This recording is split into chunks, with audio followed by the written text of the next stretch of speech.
सजेति सिन्धुरवदनो देवो यत्पादपङ्कजस्मरणं वासरमणीरिव तमसारासन्नासति विघ्नानां या कुन्देन्दुतुषारहारधवला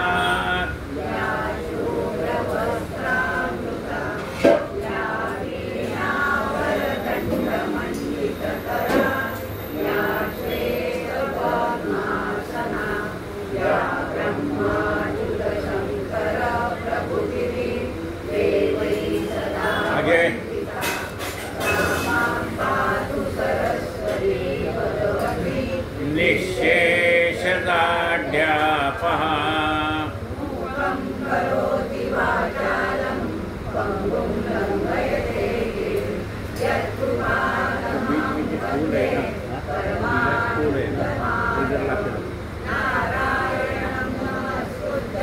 नरं चैव नरोत्तमम्।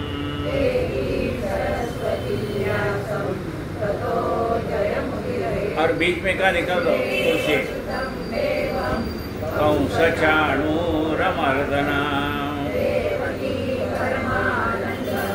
कृष्णं वंदे जगद्गुरुं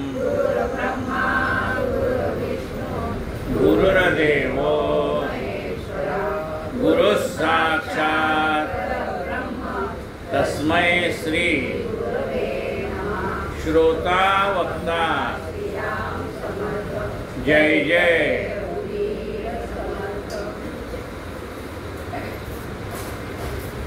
आपण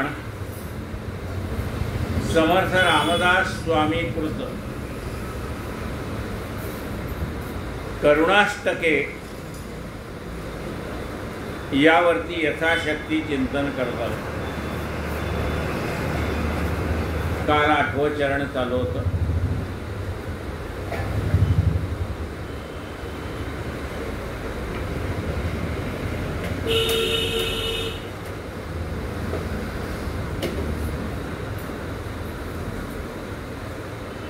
पहिला अष्टक आहे अनुदिन अनुतापे तापलो रामराय, त्यातला 8वं चरण आहे।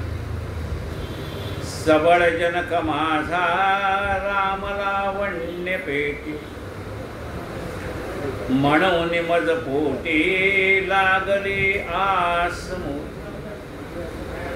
दिवस गणित बोटी प्राण ठेवून कंठी, अवचट मज भेटी होत झाली न मेटी। मी रोज रामरायाची वाट पाहतोय, कधी एकदा ते मला भेटतील आणि मी त्यांच्या चरणाला मिठी मारेन अशी माझी अवस्था झालेली आहे। म्हणजे काय झालंय याचा अर्थ श्रवण मनन चिंतन, त्याच्या पुढची अवस्था आहे निधिध्यास। म्हणजे ध्यास लागलाय, कशाचा ध्यास लागलाय? कधी एकदा परमात्मा भेटेल याचा ध्यास लागलाय। जय जय रघुवीर समर्थ। जननी जनक माया लेकरू काय जाणे, पयन लगत मुखे हाणता वत्स नेणे। जळधर कण आशा लागली चातकासी, हिमकर अवलोकी पक्षिया भूमिवासी। जननी जनक माया लेकरू काय जाणे। लेकराला काय कळतंय? आईच्या मनामध्ये आपल्याविषयी किती प्रेम आहे ते त्याला कळत नाही। आई रागवली एवढं कळतं, आणि आईने 2 थप्पड मारले तेवढं कळतं। पण तीच आई पुन्हा लेकराला जेवायला घेतल्याशिवाय जेवत नाही। मग एकदा का त्या मुलाला कळलं की आई रागवते पण जवळ घेतोय, तेव्हा ते मुलगा आई रागवली तरी त्याला माहिती आहे का या आपल्याला जवळ घ्यायला। तसं कितीतरी गोष्टी आपल्या मनाविरुद्ध झाल्या तरी त्या आपल्या कल्याणाच्याच होत्या, हे एकदा त्या लेकराला कळायला लागल्यानंतर मग काही त्याला राग येत नाही परमेश्वराचा, काय देवा माझ्याच मागे काय लावलं. त्याला माहित आहे आज जरी संकट आलं तर त्या संकटातनं बाहेर काढणार असतोच. म्हणून म्हणाले मला तुझी आस लागली. जननी जनक माया लेकरू काय जाणे, पयन लगत मुखे हाणता वत्स नेणे. ते वासरू झटे घेत आहे आईच्या मानाला आणि आईच्या कासेला ते वासरू झट घेत आहे आणि गाय त्याला लाथ मारते. पण गायीने जरी लाथ मारलं तरी ते प्यायचं, दूध प्यायचं काही सोडत नाही. म्हणजे आईने मारलेल्या लाथेकडे तिकडे लक्ष करते. आता वासरूचं काय होत असतं, ते जसं जसं दूध प्यायला लागेल तस तसं दूध जास्त येत असतं. आणि हे एवढं याला पचेल का नाही, जास्ती दूध पिलं तर त्याला त्रास होईल. म्हणून आई त्याला बाहेर काढायला बघते, लांब ढकलायला बघते. पयन लगत मुखे हाणता वत्स नेणे. त्यावेळेस त्याला कळत नाही आई आपल्याला का लाथ मारते, का लांब करते. वास्तविकता मी दूध प्यायला आलो. तर हे त्या आईचा राग त्या मुलाला कळत नाही. मोठं झाल्यावर कळतं की आईने आपल्या हितासाठीच केलं. जळधर कण आशा लागले चातकाशी. चातक पक्षाला असं वाटतंय की कधी एकदा आकाशामध्ये ढग जमा होतील, म्हणजे पावसाचे ढग तर निमित्त होतात. तर पावसाचे ढग कधी एकदा निर्माण होतील आणि मी कधी एकदा त्या ढगातनं पडणारं पाणी वरच्यावर प्राशन करेन. ते वाट पाहत आहे कुणाची ढग कधी येतील. आणि जेव्हा ढग येतात तेव्हा ते ढग त्या पक्षाची वाट पाहतात. अरे कुठे आहे, तुझ्यासाठी आलोय मी जाऊन. जळधर कण आशा लागली चातकाशी. हिमकर अवलोकी पक्षिया भूमिवासी. या पक्षाची तो वाट पाहतोय की कधी एकदा येत. अरे तू माझी वाट पाहत होता, कधी पाऊस येणार, कधी पाऊस येणार, मी आलोय, आता तू कुठे आहेस. जसं भक्त वाट पाहतो कधी कधी येणार, त्या आल्यावर देव म्हणतो अरे मी आलोय, कुठे आहे तू. त्यावेळेला आपण प्रपंचाच्या कामात लागलेलं असतो. म्हणजे तू हाक मारत होता म्हणून तर मी आलो ना. तुझं विण मज तैसे जाहले देवराया. त्या चातक पक्षाची जशी अवस्था आहे की कधी एकदा मेघ येतील, तशी मला तुझ्या आगमनाची वाट लागलेली आहे, ध्यास लागलेला आहे, चिंतन चालले. तुझं विणमज तैसे जाहले देवराया. विलग विषम काळी तुटली सर्व माया. माझ्यावर संकट आल्यानंतर सगळे लांब पळून गेले. असं कसं होईल, आपले नातेवाईक आपल्याला लांब कसे पळून जातील. करोना काळात बघितलं ना आपण. विलग विषम काळी तुटली सर्व माया. आणि त्यावेळेला कळायला लागलं की आता तुझ्याशिवाय कोणी नाही. आत्तापर्यंत मला वाटलं होतं की हे सगळे माझेच आहे. विलग विषम काळी तुटली सर्व माया. परवाच एका नटीचं ते चरित्र आलं होतं की तिला करोनाच्या काळामध्ये तिने मुलाला मुलींना कळवलं तुम्ही या. ते म्हणले तुम्ही त्याची विल्हेवाट काय लावायची लावा. सकळ जन सखा तू स्वामी अनेक नाही. तुझ्यासारखा जग या जगामध्ये दुसरा सखा नाही. सखा म्हणजे मित्र. त्या मित्राची ओळख कधी येते, संकट काळात जो धावून येतो तो मित्र. सुखाला सगळेच आहे, पण संकट काळात आपल्या मदतीला जो धावून येतो तो खरा मित्र. म्हणून तू सखा आहे. सकळ जन सखा तू, स्वामी आणि एक नाही. तुझ्यासारखा दुसरा स्वामी मी पाहिला नाही.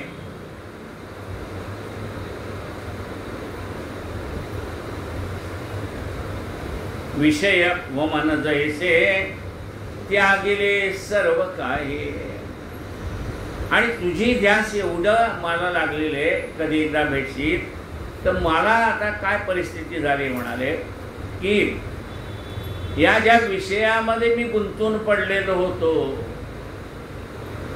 तो एखादा पदार्थ जास्ती खाल्ल्यानंतर उलटी होते ना, तसं मला झालंय म्हणाले. विषय वमन जैसे त्यागिले सर्व काही. या सगळ्या विषयातनं मी मोकळा झालोय. पंचविषय, त्या पंचविषयांमध्ये गुंतलेला असतो.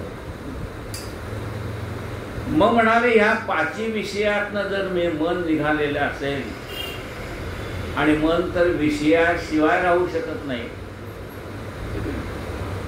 मनाला खाद्य लागतो. काय तर तोंडात टाकायला पाहिजे, तसं मनाला काहीतरी खाद्य लागतं. हे पंचविषय त्याचे खाद्य आहे. डोळ्याने पाहणं, कानाने ऐकणं. हे मग म्हणाले आता तो काय करतो, पाहिल्याशिवाय राहत नाही, ऐकल्याशिवाय राहत नाही, बोलल्याशिवाय राहत नाही. मग हे त्याची जी पडिले वळण इंद्रिया सगळं आहे. मग आता हे मन विषयाशिवाय कसं राहायला लागलं. म्हणजे त्याची विषय चेंज केलाय. काय विषय चेंज केलाय? डोळ्याने पाहण्याचा विषय चेंज केलाय. आपण आता हे सगळं पाहत होतो विश्व, आता तो ह्या डोळ्याचा विषय झालाय. विषय तो त्यांचा झाला नारायण. आता हे डोळे परमेश्वराशिवाय काही पाहू इच्छित नाहीत. त्याचे गुणगान ऐकल्याशिवाय कान राहत नाही. मुखाने त्याचं नामच निघाल्याशिवाय आनंद होत नाही. असे हे पंचविषय सगळे मिळून एकच त्याचा विषय झालाय. विषय तो त्यांचा झाला नारायण. संत तुकाराम महाराजांनी सांगितलं, अरे बाबा, ते शिष्याने विचारलं, काय माझ्या या डोळ्याला एवढे पाहायची सवय लागली, आता तुम्ही म्हणता रे पाहू नका, आता मी काय पाहू?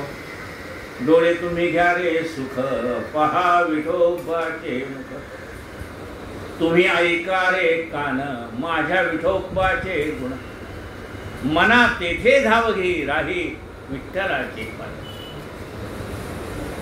विषय व मन जैसे त्यागिले सर्व काही. स्वजन जन धनाचा कोण संतोष आहे. या सगळीकडे पाहिलं मी म्हणाले. या प्रपंचामध्ये स्वजन धन म्हणजे माझे एवढे सगळे नातेवाईक आहे. इतका पैसा मी कमवून ठेवलेला आहे, पण मला जे सुख मिळालं पाहिजे ते मिळत नाही. पैसा आहे, नातेवाईक आहेत, अगदी प्रेम करणारी माणसं आहेत, मी त्यांच्यावर प्रेम करतो. स्वजन जन धनाचा कोण संतोष आहे. रघुपती विराता चित्त कोठे न राहे. आता त्या भगवंताला भेटल्याशिवाय राहत नाही. आत्तापर्यंत या नातेवाईकांना भेटल्याशिवाय राहत नव्हतं. आता त्या परमात्माला भेटल्याशिवाय मन शांत राहत नाही. नाहीतर एरवी बघा, गाव लग्न झालं होतं नुकतंच, घरामध्ये ते पाहुणे रावळे सगळेच होते. 8-10 दिवस गेले. सगळे कुलधर्म, कुळाचार, अमुक तमुक होईपर्यंत जवळचे नाते लवकर जात नाही. ते सूप वाजवावं लागतं. म्हणजे मग ते घरातच होते सगळे. आणि आई वडील आजोबा आजी काका आत्या मामा पूर्वी सगळे आपले म्हणजे हे सगळे होते बरं का. आता आपले म्हणजे मी माझी बायको मुलं. आता आपल्यामध्ये दुसरं कोण नाही. पण पूर्वीच्या काळी आपले म्हणजे हे सगळे आपलेच होते. तेव्हा एवढी सगळी घर भरलेलं, नातेवाईकांनी घर भरलेलं.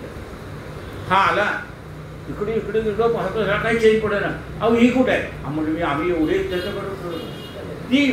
हा, तसं हे मन एवढं सगळं आहे, पण यांच्याकडे आता माझं लक्ष लागत नाही. कधी एकदा तू भेटशील असं झालंय.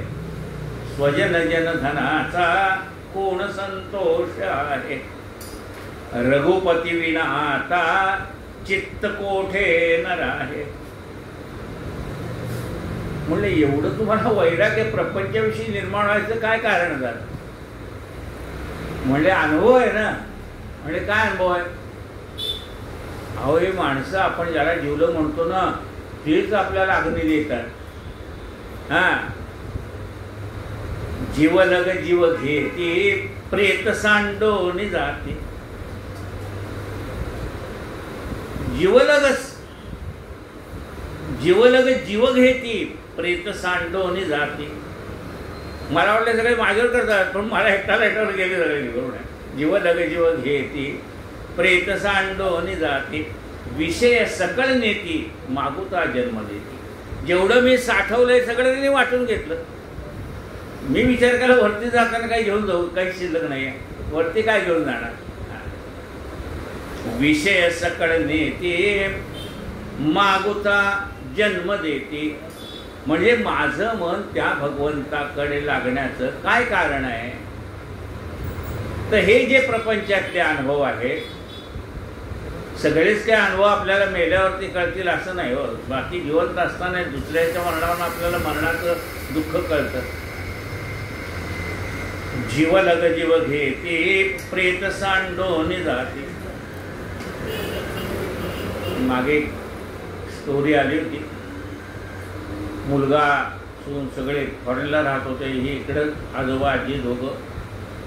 म्हणले तुम्हाला एवढा मोठा बंगला काय करायचा आहे? विकून टाकले सगळे पैसे घेऊन. म्हणले आपण तिकडे जाऊ फॉरेनला. घेऊन गेले एअरपोर्टवर. हे दुसऱ्या विमानात बसले निघून गेले. पण शेजार पाजारचे म्हणतात नाही हो म्हणले तो मुलगा विमान लागणे की नाही बघायला गेला.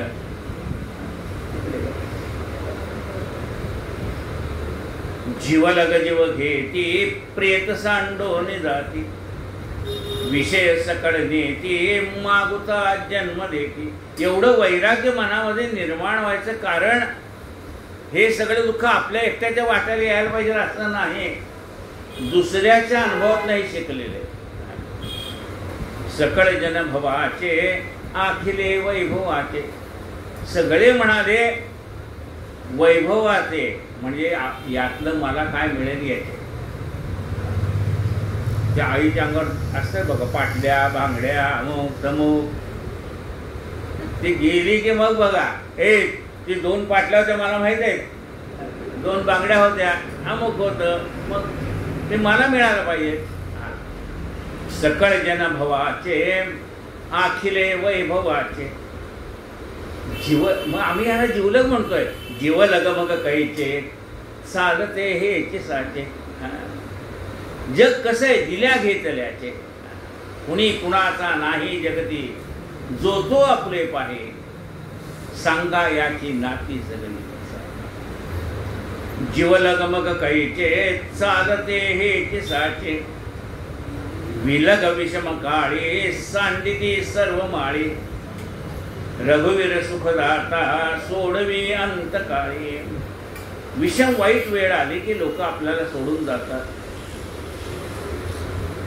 जसं ते झाड पुरवठून गेलं आता त्याच्यातले पक्षी दुसरीकडे निघून जातात. कशी गोष्ट झाली. रघुवीर सुखदाता सोडवी अंत काळी. परमात्माच मला या सगळ्या दुःखातनं सोडवणार आहे. बरं म्हणले का एवढं तुम्ही वैतागला, एवढं प्रपंचावर रागवला, एवढं वैराग्य आलं, तुमच्या जीवनात काही सुखाचे प्रसंग चालले नाहीत का? सगळे वाईटच का? तुमचे आले असतील, बाकीच्यांच्या जीवनामध्ये प्रसंग चांगले आले असतील. अहो आले नाही तसं नाही, आमच्या जीवनामध्ये चांगले प्रसंग आले. पण काय हो सुख आलं की त्याच्या मागोमाग दुःख पण आलं.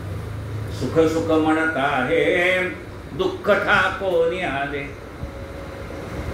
भजन सकळ गेले चित्त दुश्चित्त झाले. सुख सुख म्हणत आहे दुःख ठाकोनी आले. आजी तुला ते प्रवचन ऐकायला आवडतं ना टीव्हीवरचं, ते हे आवडतं ना ते आवडतं ना, मग आपण टीव्ही घेऊ. हो चालेल की मला हे सगळं ऐकायला मिळेल ना. तिच्या वाईने टीव्ही येतच नाही. मुलगा नातू म्हणतो मला हे पाहिजे, वही म्हणतंय मला ते पाहिजे, ते म्हणते मला ते पाहिजे. आपल्याला प्रवचन ऐकायला किंवा ऐकायला ते टीव्ही आपल्या वाटायला का गेला. सुख सुख म्हणत आहे. त्यामुळं म्हणले ते टीव्ही आल्यापासून जेवणाकडे कोणाचं लक्षच नाही, सगळे तिकडेच बघतोय. अरे काय झालं ते तर सांगा, तिखट मीठ व्यवस्थित पडलं का नाही, चार गप्पा गोष्टी करा, दिवसभर तुम्ही आम्हाला भेटत नाही, निदान जेवताना एका टेबलावर तरी शांतपणे एकमेकाचा सुख दुःख समजून घ्या काय आहे ते. सुख सुख म्हणत आहे दुःख ठाको न्यारे, भजन सकळ गेले चित्त दुश्चित्त झाले, भ्रमित मन कळेना हित ते कळेना. भ्रमित मन, माझ्या मनामध्ये म्हणजे विचाराची निश्चितता होत नाही, हे करू का ते करू. भ्रमित म्हणजे मन भ्रमित झाले, काय करावं तेच कळत नाही. भ्रमित मन कळेना हित ते कळेना. या सगळ्यामध्ये माझा जीव गुंतलेला असल्यामुळे त्यातनं तो बाहेर पडता पडत नाही. भ्रमित आणि भ्रमित मन कळेना, पण माझं हित कशात आहे तेही कळत नाही. भ्रमित मन कळेना हित ते कळेना. मग हे सगळं कशामुळे होतं म्हणाले, त्यात एवढं गुंतून पडणं असं जे तुम्ही म्हणताय ते कशामुळे तुम्ही गुंतून पडताय. परम कठीण देही देहबुद्धी कळेना. ही माझी जी देहबुद्धी आहे ना, हा देह म्हणजे मी, या देहाचे संबंधित म्हणजे माझे, अशी जी देहबुद्धी माझी आहे, त्या देहबुद्धीमुळे हे सगळे मला माझेच वाटत आहे. मग त्याच्यात सुख येते आणि दुःख येते. सगळेच ते दुःख जीवनात नाही. आयुष्यात काही सुंदर प्रसंग आलेले पण ते टिकत नाही. तो म्हणजे प्रत्येक वेळेला कॅमेऱ्याचा झोत वेगवेगळ्या ठिकाणी असतो बघा. पहिल्यांदा झोत कुणावर कॅमेऱ्याचा, ते अंगणामध्ये पोरं नाचतायत आणि ते बँडवाले वाजवत आहेत, कॅमेऱ्याचा झोत तिकडे. तेवढ्यात तिकडं पुण्यवाचन चाललंय, लगेच तिकडे पहिल्यांदा ते गुरुजीच्या तिथे जी मांडणी केली त्याच्यावरती कॅमेरा आहे बरं का. मग पुन्हा कोणाला जे पूजेला बसले त्यांच्यावर कॅमेरा आहे. तेवढ्यात म्हणले अहो जावयाला, तिथनं उठले, यांचा कॅमेरावाला उचलला कॅमेरा की चालला तिकडे ते जावयाच्या तिथे. मग पहिल्यांदा काय म्हणले, जावयाच्या चेहऱ्यावर कॅमेरा, मग कुणाच्या ते सासूबाईच्या पायावर पाणी घालताना, ओवाळताना, अमुक करताना, तमुक करताना, असा म्हणजे कॅमेऱ्याचा जो झोत आहे ना, तो कायम एके ठिकाणी राहत नाही, तो सारखा फिरताय. तसं सुखाचं पण तसंच आहे. काही वेळेला सुख आहे, काही वेळेला दुःख आहे. परम कठीण देहबुद्धी कळेना. माझी ही देहबुद्धी आहे ना, त्यामुळे सुख आणि दुःख त्याच्यामुळेच आहे ना. हे सगळं आपलं आहे म्हणल्यामुळे सुखही मिळतंय. सगळे प्रेमाने आपल्याशी बोलतात, आपली चौकशी करतात, आपल्यासाठी धावत येतात, हे सुख पण आहेच की. म्हणजे सुख पण आहे आणि देहबुद्धी गळत नसल्यामुळे त्या सुखाबरोबर येणारं दुःख पण आहे. नुसतं सुख येत नाही, सुखावर दुःख आहे. मग आता एवढ्या सगळ्या आयुष्यातल्या ह्या आलेल्या अनुभवातनं मनामध्ये वैराग्य निर्माण झालं. काय वैराग्य? उपरतिमज रामी जाहरी पूर्ण कामी. रामा, आता माझ्या मनामध्ये उपरती निर्माण झाली आहे. उपरती काय निर्माण झाली आहे की आता मी प्रपंच भरपूर केला, ज्यांच्यासाठी करायचं आहे त्यांच्यासाठी सगळं करून झालं. मुलं लहान होती त्यावेळेला असं वाटत होतं पिकनिकला जावं, पण मुलाची फी भरायची म्हणून गेलं नाही. नंतर म्हणाले पुन्हा जावं असं आलं तर ती मुलांचे ॲडमिशन घ्यायचे, अमुक घ्यायचे, असं करता करता करता मनातलं सगळं राहून गेलं. मुलं मोठी झाली, त्यांना मुलं झाली, नातवंड झाली. आता जावं म्हटलं तर त्यांची परीक्षा आली, यांच्या सगळ्यांच्या सुट्ट्या बघून मग आपल्याला निघावं लागतंय. म्हणजे आपल्याला असं वाटतं की यातनं आपण बाहेर पडू, आता सगळे मोठी झाली, त्यांच्यावर जबाबदाऱ्या टाकून आपण मोकळं व्हावं. असं काही घडलं नाही. पण आता मात्र तसे विचार मनात यायला लागले की आता ही जबाबदारी घरच्या जाणत्या पुरुषावर टाकून द्यावी. मुलं मोठी झाली, त्यांच्यावर जबाबदारी टाकून द्यावी आणि आता आपण मात्र परमार्थ करावा, असे विचार मनामध्ये यायला लागले. उपरतिमज रामी जाहले पूर्ण कामी, सकल भ्रम विरामे राम विश्राम धामे. मनामध्ये हा जो भ्रम होता तो भ्रम कमी कमी होत चाललाय. सकल भ्रम विरामे राम विश्राम धामे. त्या भगवंताच्या चरणीच विश्रांती आहे, हे लक्षात आलं. आता तरी देवा घडी घडी मन आता रामरूपी भरावे. आता माझं हे जे मन विषयाने भरलेलं आहे, मायेने भरलेलं आहे, ममतेने भरलेलं आहे, ते माझं मन हळूहळू हळूहळू घडी घडी मन आता रामरूपी भरावे. आता माझं हे मन त्या रामरूपाने भरलं पाहिजे. जे मनातले बाकीचे विचार नाहीसे झाले पाहिजे. बरोबर आहे ना. जसं जसं हळूहळू रामाचे विचार, परमात्म्याचे विचार येत जाईल, तसतसं बाकीच्यातलं मन आपोआप निघून जाईल. म्हटले ही रामनामाची गोडी कशी लागेल.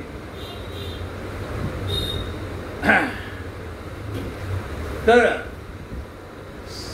संतांच्या पाया पडलं, संत चरण रज लागता सहज, वासनेचे बीज जळून जाये, मग रामनामी उपजे आवडी, सुख घडोघडी वाढू लागे. हे हळूहळू हळूहळू देवा माझं मन तुझ्या नामाने रंगू दे, त्याच्यामध्ये रंगू.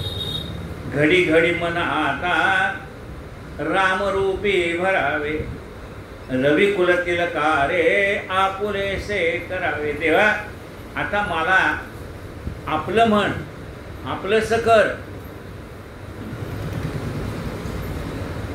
आपलं करतं काय असतं. आपला तो बाळ्या असतो, दुसऱ्याचं कार्ट असतं. म्हणजे आपलं पोरगं रडायला लागलं तर आपल्याला काही वाटत नाही, अहो लहान पोरगं आहे, रडणार.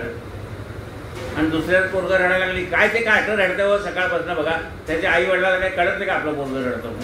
दुसऱ्याच्या घरातलं रडायला लागलं की याला लगेच राग येतो. स्वतःच्या घरातलं रडायला लागलं की काही वाटत नाही. म्हणजे त्या पोराकडे बघून बघतं का नाही, तसं नाही. ते आता शांत झालं. लहानपणी रडत होते.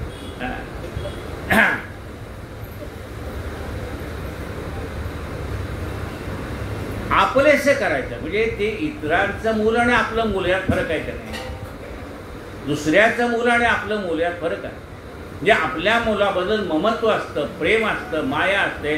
तशी देवा तू मला आपलंसं कर, म्हणजे माझ्याविषयी तुझ्या मनात आपुलकी राहील, प्रेम राहील. मी म्हटलं ह्या भगवंताला भेटण्यासाठी कुठं जायला पाहिजे. म्हणजे कुठंही जायला नको, तो आपल्या जवळच आहे. तुझे आहे तुझं पाशी परी तू जागा चुकलाशी. म्हणजे आपल्या जवळ असून आपल्याला कसा कळत नाही. जळचर जळवासी नेणती त्या जळासी. जळचर जळवासी पाण्यात राहणारे मासेच त्या पाण्याला जाणू शकत नाही. जाणू शकत नाही याचा अर्थ काय. ते पाणी आहे म्हणून आपण याच्यामध्ये फिरतोय, हा सगळा पोहण्याचा आनंद घेतोय. मग हे सगळं पाण्यामुळे आपल्याला आहे. हे पाणी आपलं जीवन आहे. पण त्या पाण्याला ते जाणू शकत नाही. त्याच्या विश्वातच रमत आहे. पण ज्याने हे विश्व निर्माण केलं त्याला जाणू शकत नाही. जळचर जळवासी नेणती त्या जळासी.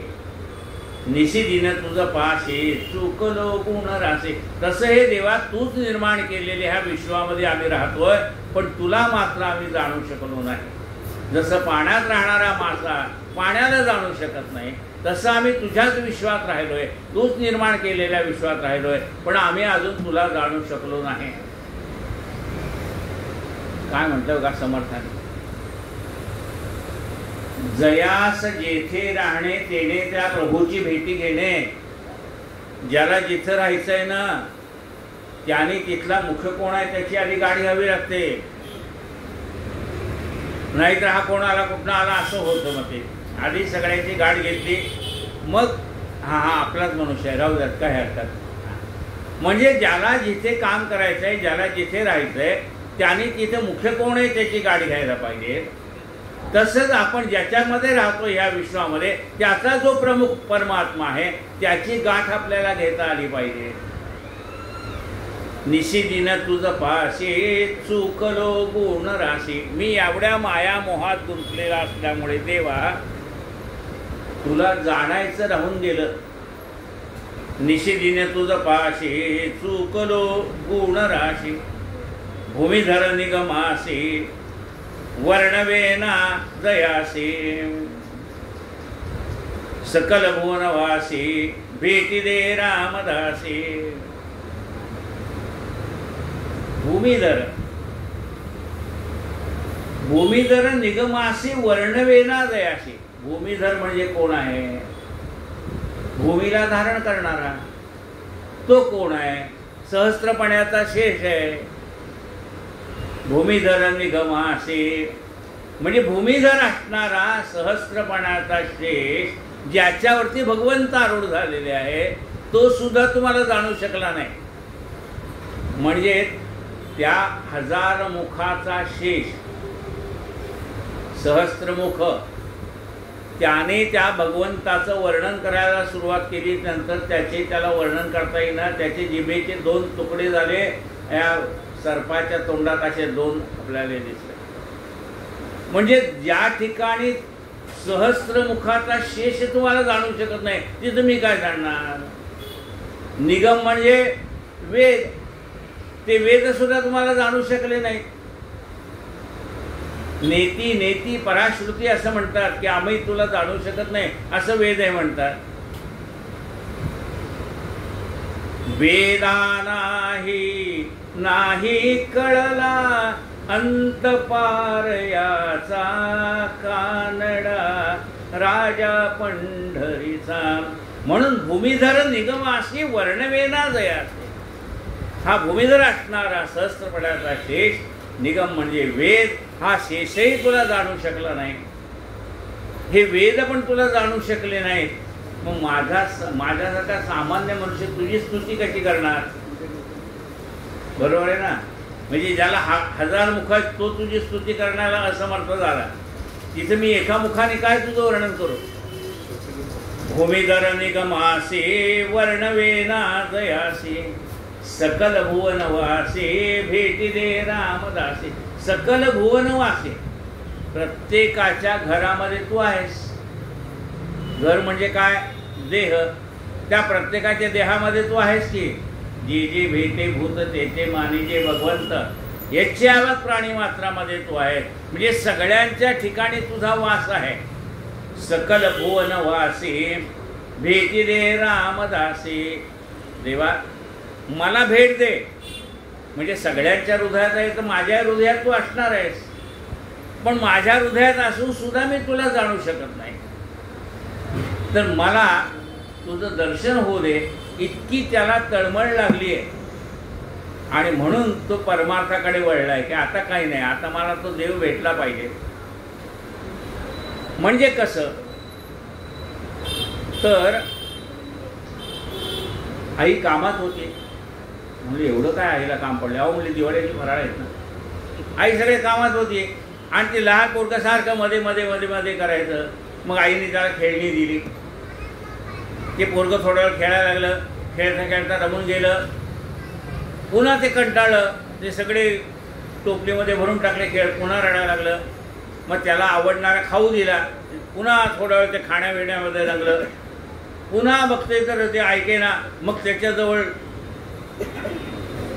मोबाईलच दिला, म्हणले बस पोरगी एवढंच ते बसते बघत बघत बघत बसते, आई कामाला मोकळी। पण नंतर काय झालं, त्याने त्या हातातलं मोबाईल पण फेकून दिला, म्हणजे आमची पोरं फेकत नाही, आणि त्या पोरग्याने फेकलं ना।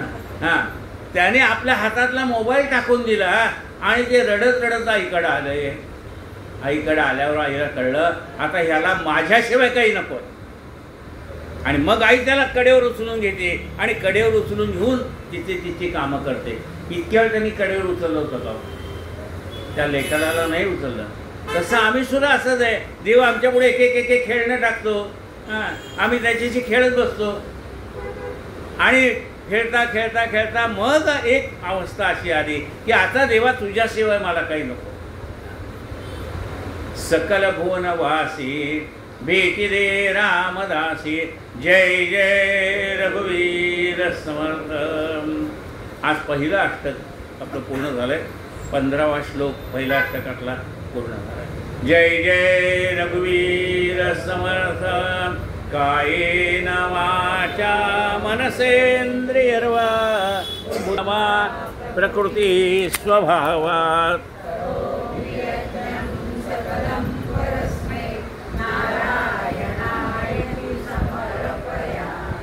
अच्युतं केशवं रामनारायण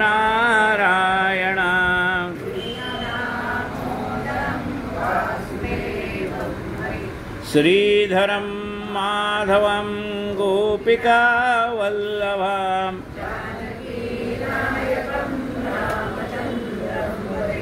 हरे राम राम राम हरे हरे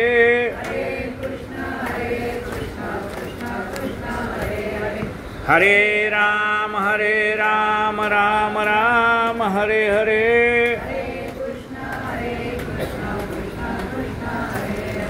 हरे राम राम राम हरे हरे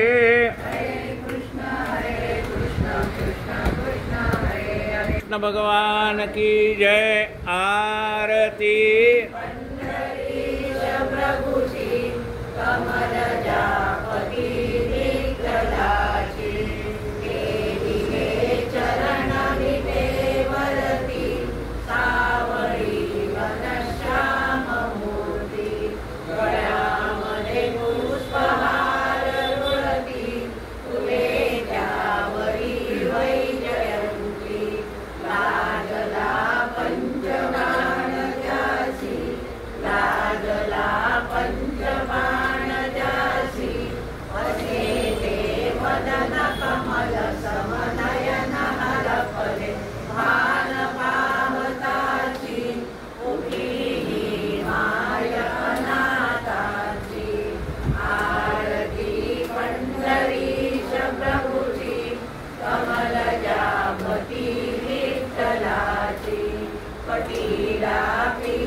जल्लरी